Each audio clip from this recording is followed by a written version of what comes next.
Hello guys, welcome है आपका LM classes में। मेरा नाम है सौरभ और आज हम करने जा रहे हैं इलेक्ट्रिकल मशीन का लेक्चर नंबर 5। तो आज के लेक्चर में हम ट्रांसफार्मर का लेक्चर नंबर 3 करेंगे। तो आज का हमारा पहला टॉपिक है प्रिंसिपल ऑफ ऑपरेशन, मतलब एक ट्रांसफार्मर किस प्रिंसिपल पे वर्क करता है। तो it's work on the principle of electromagnetic mutual induction. ये इलेक्ट्रोमैग्नेटिक म्यूचुअल इंडक्शन के प्रिंसिपल पर वर्क करता है जो कि फैराडे ने दिया था। That is when magnetic flux link with a coil change then EMF is induce in the neighbouring coil. मतलब कि अगर एक कॉइल में जो फ्लक्स होगा वो चेंज होगा और वो लिंक करेगा दूसरे कॉइल से, तब उस कॉइल में एक ईएमएफ जो है वो इंड्यूस हो जाएगा। अब देखिए इलेक्ट्रोमैग्नेटिक म्यूचुअल इंडक्शन क्या होता है। सपोज कीजिए दो कॉइल है, कॉइल 1 और कॉइल 2। कॉइल 1 को हमने एक्सटर्नल वोल्टेज सोर्स, एक external AC voltage source V1 से कनेक्ट कर दिया है। तो जब हम इसे कनेक्ट करेंगे इसमें करंट I1 जो है वो फ्लो करेगी। जब ये करंट I1 इस कॉइल से लिंक करेगी या कॉइल से फ्लो करेगी करंट I1, तब इसमें एक फ्लक्स जो है वो इंड्यूस हो जाएगा according to the Faraday's law. और जब ये फ्लक्स जो है जो प्राइमरी कॉइल में इंड्यूस हुआ है, ये फ्लक्स जब सेकेंडरी कॉइल के साथ लिंक करेगा तब इस सेकेंडरी कॉइल में भी एक ईएमएफ इंड्यूस हो जाएगा। तो यही है आपका इलेक्ट्रोमैग्नेटिक म्यूचुअल इंडक्शन। मतलब कि जो प्राइमरी कॉइल है, मतलब जो कॉइल 1 है, इसके वजह से सेकेंडरी कॉइल में ईएमएफ इंड्यूस हो जाना, वो इलेक्ट्रोमैग्नेटिक म्यूचुअल इंडक्शन कहलाता है। ये इलेक्ट्रिकली एक दूसरे से सेपरेट है बट मैग्नेटिकली आपस में कनेक्ट है। मतलब इसका फ्लक्स जो है इसे लिंक कर रहा है पर इलेक्ट्रिकली ये दोनों सेपरेट है। तो अब हम देखते हैं वर्किंग ऑफ ट्रांसफार्मर, मतलब कि एक ट्रांसफार्मर वर्क कैसे करता है। तो सबसे पहले हमने एक सॉफ्ट आयरन की कोर ली है, उसके लेफ्ट साइड में हमने कॉपर की वाइंडिंग कर दी है जिसको हमने प्राइमरी वाइंडिंग का है, और राइट साइड में कॉपर की वाइंडिंग कर दी है जिसको हमने सेकेंडरी वाइंडिंग का है। इस प्राइमरी वाइंडिंग में एक एक्सटर्नल एसी वोल्टेज सोर्स को हमने अप्लाई कर दिया है जिसको हमने V1 का है, और राइट साइड में जो वाइंडिंग है सेकेंडरी वाइंडिंग, इसमें हमने एक लोड को कनेक्ट कर दिया है with the help of a switch, एक स्विच के मदद से। जब स्विच ऑन होगा तब ये जो लोड है वो सेकेंडरी वाइंडिंग से कनेक्ट हो जाएगा, और जब स्विच ऑफ होगा तो ये लोड जो है सेकेंडरी वाइंडिंग से डिस्कनेक्ट हो जाएगा। तो आइए अब इसकी हम वर्किंग समझते हैं। When AC supply is connected to primary winding of transformer, then a rotating flux is produced in the core phi 1. The rotating flux phi 1 linked with the primary winding, and EMF is induced in the primary winding by the effect of self-induction. When the magnetic flux linked with the secondary winding, an EMF is induced by the effect of mutual induction. इसका मतलब जब हम एक transformer की primary winding में एक AC source, AC voltage source को apply कर देंगे जिसके वजह से एक करंट I1 फ्लो होगा, और ये करंट I1 फ्लो जब होगा इस प्राइमरी कॉइल से, प्राइमरी वाइंडिंग से, तब फैराडे लॉ के अकॉर्डिंग इसमें एक फ्लक्स जो है वो इंड्यूस हो जाएगा, और ये फ्लक्स जो इस आयरन कोर में ट्रेवल करेगी। जब ये फ्लक्स प्राइमरी वाइंडिंग से लिंक करेगी तब सेल्फ इंडक्शन के वजह से इसमें एक ईएमएफ इंड्यूस हो जाएगा, और जब ये फ्लक्स फाई 1 सेकेंडरी कॉइल से लिंक करेगी तो म्यूचुअल इंडक्शन के वजह से एक ईएमएफ सेकेंडरी कॉइल में इंड्यूस हो जाएगा। तो एक नोट पॉइंट है, EMF is induce in primary winding is due to self induction and EMF is induce in secondary winding is due to mutual induction.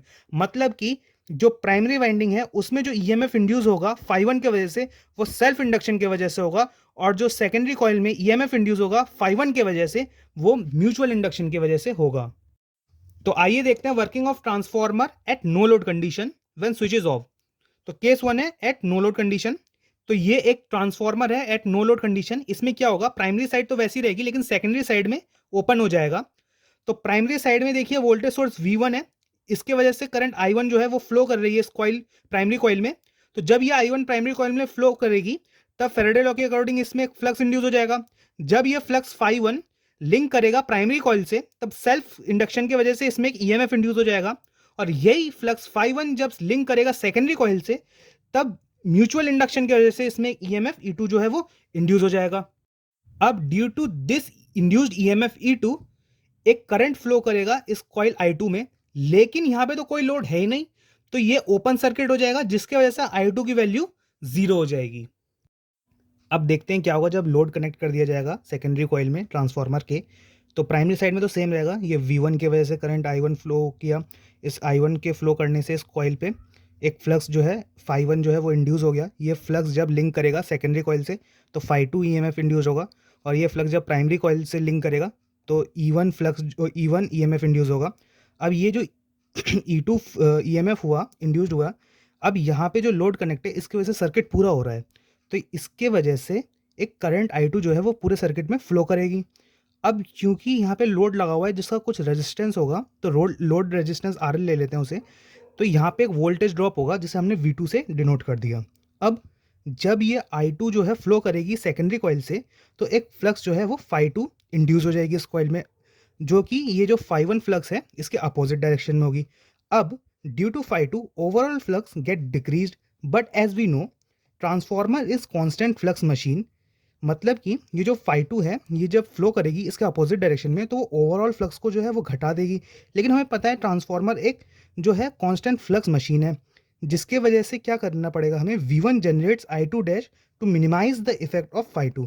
जो V1 वोल्टेज है, V1 जो voltage source लगा है प्राइमरी में, वो I2 dash एक current flow करवाएगा इस कॉइल के थ्रू, प्राइमरी कॉइल के थ्रू, जिसके वजह से हमें एक फ्लक्स phi2 डैश मिलेगा जो कि इस phi2 को मिनिमाइज कर देगा।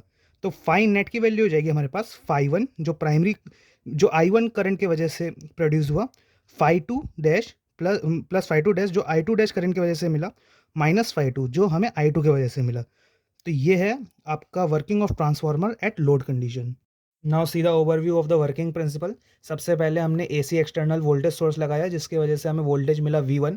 इस वोल्टेज की वजह से करंट इंड्यूस होगा I1, और ये जब करंट प्राइमरी कॉइल में फ्लो करेगी तब फैराडे लॉ के अकॉर्डिंग उस प्राइमरी कॉइल में एक फ्लक्स डेवलप हो जाएगा जिसको हमने phi1 का। अब ये phi1 फ्लक्स जब लिंक करेगा प्राइमरी कॉइल से, तब सेल्फ इंडक्शन के कारण एक EMF E1 इंड्यूस हो जाएगा, और यही फ्लक्स phi1 जब लिंक करेगा सेकेंडरी कॉइल से, तब म्यूचुअल इंडक्शन के कारण सेकेंडरी कॉइल में EMF E2 इंड्यूस हो जाएगा।